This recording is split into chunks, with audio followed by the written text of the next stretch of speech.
A lot of gender neutral fashion that exists right now is either just oversized menswear or shapeless and colorless, and my collection is trying to stay away from that.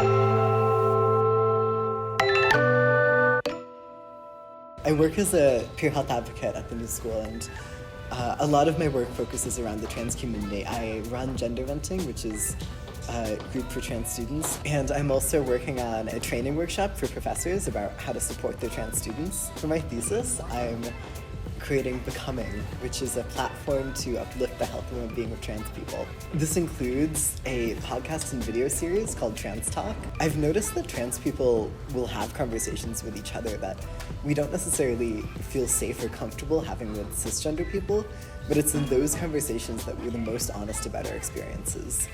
And so Trans Talk hosts these conversations in a safe and comfortable environment and then makes them available to everyone so they can be educational for all and also validating for the trans listeners. The name Becoming, I chose that name because we are all in a constant state of becoming, cisgender and trans people alike. And the platform really encourages people to continue to grow and learn and change throughout their lives, and to question things and to continue to learn more about themselves. I'm also creating gender-affirming apparel, which is garments that create a silhouette that is affirming and validating to the trans person.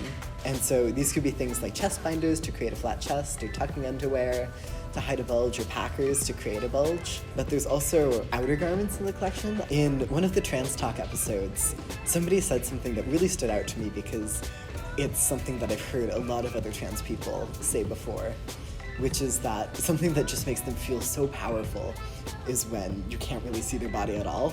And so a few of the garments in the collection are sort of based off of that idea of hiding the silhouette completely while still having a fun and colorful queer garment, and combining a lot of traditionally masculine and feminine elements into the same piece.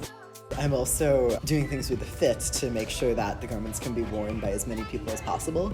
So for instance, all of the sleeves in the collection have raglan shoulders, which allows for a wider variety of shoulder widths. All of the clothes in the collection are made with natural materials as much as possible to try to reduce the impact that the designs have on the environment. So I'm using a lot of wool and silk in the collection. All of the compression garments, the compression fabric is made of wool. I'm also using local and donated wool to make the packers out of. The packers that are currently on the market right now are made of silicone and are incredibly heavy and sweaty and move around a lot. Not comfortable, not super functional.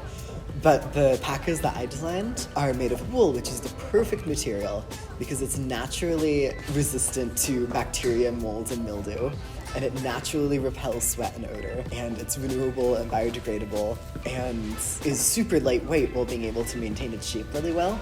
I was able to make these felt tabs on them so you can pin it to the underwear so that it doesn't move around throughout the day. A lot of trans people, when they pack, they have to wear underwear that's a few sizes too small, but with the packers that I designed, you can wear them with any pair of underwear. So that allows trans people to be able to wear underwear that actually fits them and that's comfortable.